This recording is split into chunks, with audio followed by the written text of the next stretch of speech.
সদ্য রামনবমী গেল, সারা দেশের পাশাপাশি রাজ্য জুড়েও পালিত হলো রামনবমী। নির্বাচনের আগে ঈদের নামাজ আদায় করতে রেড রোডে গেছিলেন মুখ্যমন্ত্রী মমতা বন্দ্যোপাধ্যায়, কিন্তু রামনবমীর দিন কোথাও রামনবমীর কোনো মিছিলে পুজোয় খুঁজে পাওয়া গেল না তাকে। কেন এই দ্বিচারিতা হিন্দুদের সঙ্গে? এই নিয়ে আমাদের ভিডিওর শেষে একটা টুইস্ট রয়েছে আপনাদের জন্য, শেষ পর্যন্ত দেখবেন। নমস্কার, আমি স্বাতী। মাধ্যম ইউটিউব চ্যানেলের আরো একটি ভিডিওতে আপনাদের স্বাগত জানাই। যেমনটা শুরু করেছিলাম, কিছুদিন আগেই গেল ঈদ। নির্বাচনের আগে নিজের সংখ্যালঘু ভোট ব্যাংক ধরে রাখার জন্য, নিজের সংখ্যালঘু ভোট ব্যাংককে তোষণ করার জন্য কোনো কসুর ছাড়েননি মুখ্যমন্ত্রী মমতা বন্দ্যোপাধ্যায়। সেদিন বৃষ্টির মধ্যেই সাত সকালে তিনি চাদর গায়ে দিয়ে কান বের করে পৌঁছে গেছিলেন রেড রোডের ঈদের মঞ্চে। সেখান থেকে দাঁড়িয়ে তিনি হিন্দি ভাষায় ভাঙা ভাঙা ভাবে বিজেপিকে অনর্গল আক্রমণ করে যান। হিন্দুদের উৎসব বাসন্তী পুজো, অন্নপূর্ণা পুজো এবং রামনবমী। নির্বাচনের আগে এটাই হিন্দুদের সবচেয়ে বড় উৎসব বলা যায়। অথচ অদ্ভুত কাণ্ড, মুখ্যমন্ত্রী মমতা বন্দ্যোপাধ্যায় রামনবমীর একটা নম নম করে পোস্টার বানিয়ে সোশ্যাল মিডিয়ায় পোস্ট করা ছাড়া তার আর কোনো অ্যাক্টিভিটি দেখা গেল না এই দিনটাকে কেন্দ্র করে।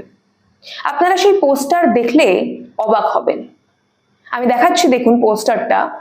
মুখ্যমন্ত্রী মমতা বন্দ্যোপাধ্যায়ের রামনবমীর শুভেচ্ছা জানাচ্ছেন সকলকে, কিন্তু সেখানে শ্রী রামচন্দ্রের কোনো ছবি নেই, কেবলমাত্র তার হাসি হাসি মুখের একটি ছবি রয়েছে। দেখে মনে হচ্ছিল তিনিই বোধহয় রামায়ণের কোনো একটি চরিত্র। যাই হোক, এই ছবি পোস্ট করার পর সোশ্যাল মিডিয়ায় দিনভর সেটা নিয়ে সমালোচনা হয়। মুখ্যমন্ত্রী মমতা বন্দ্যোপাধ্যায় অবশ্য হিন্দুদের কোনো কেয়ারই করেন না, তাই হিন্দু ভোট ব্যাংকের জন্য তার কোনো মাথা ব্যথা নেই।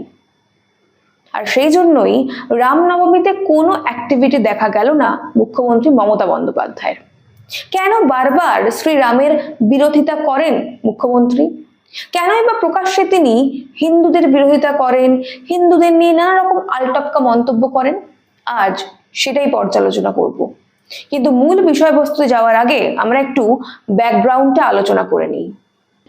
দেখুন, দীর্ঘ 34 বছরের বাম শাসনে বাঙালি হিন্দুর মধ্যে তার জাতীয়তাবাদী সত্তাটা খানিক চাপা পড়ে গিয়েছিল। বারবার এই রাজ্যে দাঙ্গা হাঙ্গামা হলেও বামেদের ন্যারেটিভের কারণে নিজেদের বিপদটা বুঝতে পারতেন না বাঙালি হিন্দুরা। তারপর ক্ষমতা এলো তৃণমূল। বামেদের দেখানো পথেই প্রবল মুসলিম তোষণ শুরু করলো তারা। পশ্চিমবঙ্গে শুরু হলো একের পর এক দাঙ্গা। অবশ্য দাঙ্গা শব্দটা ব্যবহার করা আমার উচিত নয়, কারণ যখন দুই গোষ্ঠীর মধ্যে মার কাটারি লড়াই হয় তখন সেটাকে দাঙ্গা বলা যায়। কিন্তু যখন কেবল এক পক্ষ মার খায় আর অপর পক্ষ মারে, তখন সেটাকে দাঙ্গা বলা যায় না। বাদুড়িয়া, কালিয়াচক, ধুলোগড় সহ বিভিন্ন জায়গায় হিন্দুরা একতরফা মার খেলো, মরলো, তাদের মা বোনেদের ইজ্জত লুট হলো, তাদের সম্পত্তি নষ্ট হলো। বহু হিন্দু সীমান্ত এলাকা থেকে পালিয়ে অন্যত্র চলে যেতে বাধ্য হলেন। কিন্তু 2014 সালে প্রধানমন্ত্রী নরেন্দ্র মোদী কেন্দ্রে ক্ষমতায় বসার বছরখানেক পর এই রাজ্যটা আস্তে আস্তে পাল্টে যেতে শুরু করলো। হিন্দুরা তাদের হিন্দুত্ব নিয়ে গর্ব করতে শুরু করলো, সেই প্রথমবার জাগতে শুরু করলো হিন্দুরা। ধীরে ধীরে রাজ্য জুড়ে ধুমধাম করে পালিত হতে শুরু করলো রামনবমী। বিশ্ব হিন্দু পরিষদ সহ নানা হিন্দু সামাজিক সংগঠনের উদ্যোগে জায়গায় জায়গায় ধুমধাম করে রামনবমী পালন করা শুরু হলো। এর আগে পশ্চিমবঙ্গে রামনবমী হতো না সেটা আমি বলছি না, অবশ্যই হতো, কিন্তু নিজের ধর্ম নিয়ে গর্ব করা কিংবা রামচন্দ্রের আবির্ভাব তিথিকে এত সাড়ম্বরে পালন করা হতো না। হিন্দুরা জাগতেই ধীরে ধীরে মুখ্যমন্ত্রী মমতা বন্দ্যোপাধ্যায়ের হিন্দু ভোট ব্যাংকে ধস নামে। তিনি আরো বেশি করে আঁকড়ে ধরতে শুরু করেন মুসলিম ভোট ব্যাংককে।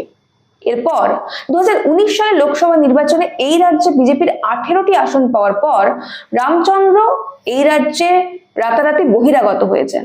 মানে বাম, তৃণমূল, বাংলা পক্ষ টক্ষ যত সবাই রয়েছে সবাই মিলে বলতে শুরু করেন রাম হলো বহিরাগত সংস্কৃতি। মুখ্যমন্ত্রী মমতা বন্দ্যোপাধ্যায়ের চক্ষুশূল হয়ে যান তিনি। রাম নাম শুনলেই রেগে যেতেন মমতা বন্দ্যোপাধ্যায়। তার সেই বিখ্যাত ভিডিওটা মনে আছে? মুখ্যমন্ত্রী যাচ্ছিলেন গাড়িতে করে কোথাও একটা, মাঝখানে একদম দুষ্ট ছেলে জয় শ্রীরাম স্লোগান দিতেই রেগে কাই মুখ্যমন্ত্রী সরাসরি তাদের ক্রিমিনাল বলে দাগিয়ে দিলেন। গাড়ি থেকে নেমেই তাদের দিকে তেড়ে গেলেন তিনি আর বললেন, এই এই পালাচ্ছিস কোথায়? দেখুন সেই ভিডিও।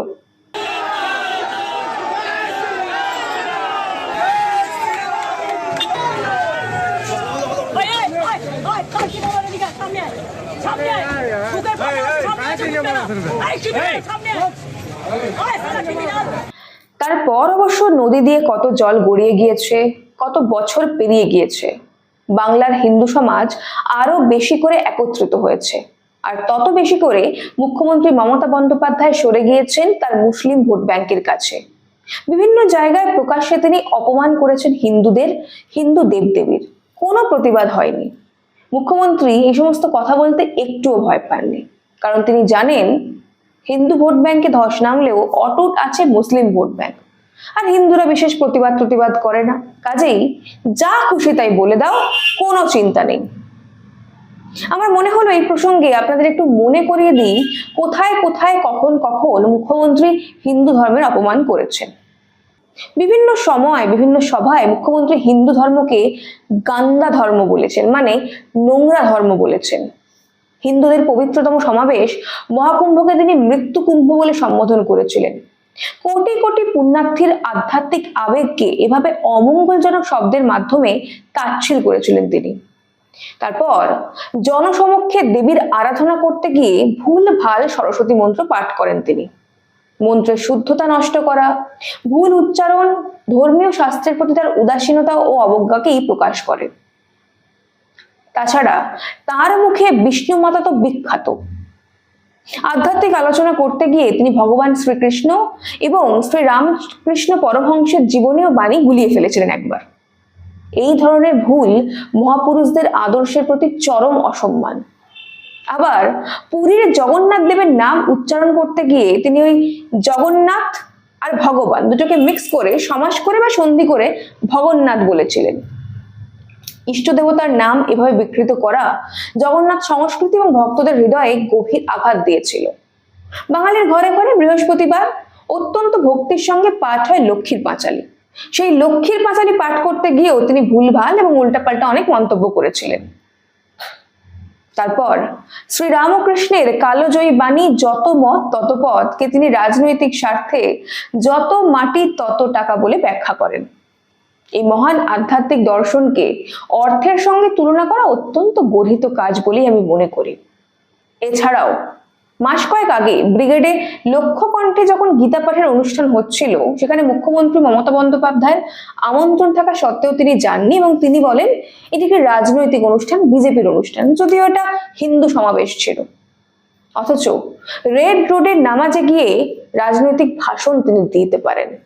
শুধু তাই নয়, এইবার মানে এই রামনবমীর সময় তিনি নিজেকে ডিফেন্ড করেছেন। ওই যে বলছিলাম টুইস্ট রয়েছে, তিনি ডিফেন্ড করতে গিয়ে শ্রী রামচন্দ্রের নাম মুখে এনেছেন। ওই একটা প্রবাদ বাক্য আছে না, একই শুনি কথা তব মন্থরার মুখে, সামথিং লাইক দ্যাট, লোকজন সেটা নিয়ে ট্রোল করছে। তিনি বলছেন রাম কারো কেনা নয়, রাম মানে সুশাসন।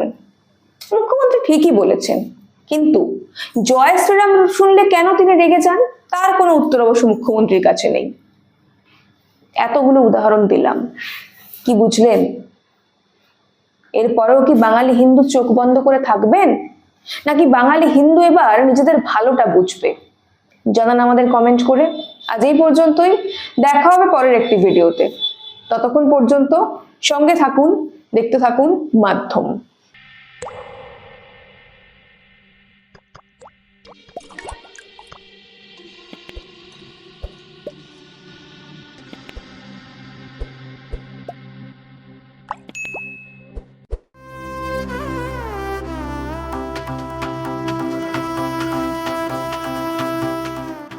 भारत विविधताओं का देश और भारत के हृदय में मध्य प्रदेश, जहां आस्था, प्रकृति और विकास एक साथ आगे बढ़ते हैं। प्रधानमंत्री नरेंद्र मोदी जी का विजन पर्यटन को केवल भ्रमण नहीं, आर्थिक सशक्तिकरण का माध्यम बनाना, और उस विजन को जमीन पर उतारने का संकल्प मुख्यमंत्री डॉक्टर मोहन यादव का मिशन। पीएम श्री पर्यटन वायु सेवा इंदौर, भोपाल, उज्जैन, ग्वालियर, जबलपुर, रीवा और खजुराहो को जोड़ती नई उड़ानें। तीर्थयात्रियों और पर्यटकों के लिए बेहतर सड़कें, ठहरने की आधुनिक सुविधाएं। महाकालेश्वर ज्योतिर्लिंग आस्था का कालजयी केंद्र। ओमकारेश्वर ज्योतिर्लिंग अद्वैत चेतना का तीर्थ।